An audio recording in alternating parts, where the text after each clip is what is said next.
ಮನೆಯಲ್ಲಿದ್ದವರು ಅಡುಗೆ ಮಾಡುವಾಗ ಹೆಲ್ಪ್ ಮಾಡಿದರೆ ಎಷ್ಟು ಖುಷಿ ಆಗ್ತದಲ್ವಾ.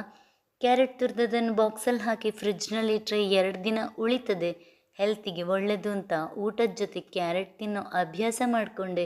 ನಮಗಿವತ್ತು ಕ್ಯಾಬೇಜ್ ಪಲ್ಯ, ಬೀಟ್ರೂಟ್ ಸಾರು ಹೇಗೆ ಮಾಡೋದು ಅಂತ ನೋಡುವ. ದೊಡ್ಡ ಬೀಟ್ರೂಟ್ ಇದ್ದರೆ ಸಾರು ಮಾಡಲಿಕ್ಕೆ ಅರ್ಧವೇ ಸಾಕಾಗ್ತದೆ. ಬೀಟ್ರೂಟಲ್ಲಿ ಫೈಬರ್, ವಿಟಮಿನ್ ಸಿ, ಅಯಾನ್ ಎಲ್ಲ ಉಂಟು. ಹಾರ್ಟಿಗೆ, ಬ್ರೈನಿಗೆ, ಸ್ಕಿನ್ನಿಗೆ ಸಹ ಒಳ್ಳೆಯದೇ. ಬೀಟ್ರೂಟಿಂದ ಹೀಗೆ ಸಾರು ಮಾಡ್ಬೋದು, ಚಟ್ನಿ ಮಾಡ್ಬೋದು, ಸಾಸ್ಮೆ ಒಳ್ಳೆಯದಾಗ್ತದೆ. ಪಲ್ಯ ಹೇಗೂ ಸುಲಭ, ಕೋಸಂಬರಿ ಸಹ ಮಾಡ್ಬೋದು. ಬೇರೆ ಏನು ಮಾಡಲಿಕ್ಕಾಗ್ತದೆ ನಿಮ್ಗೆ ಗೊತ್ತಾ?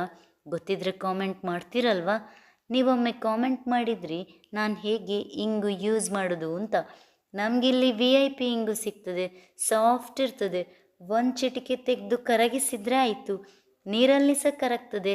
ನಿಮಗಿದ್ರ ರೆಸಿಪಿ ಕ್ಯಾಪ್ಷನಲ್ಲುಂಟು, ಸೇವ್ ಮಾಡ್ತೀರಲ್ವಾ ಟ್ರೈ ಮಾಡಲಿಕ್ಕೆ.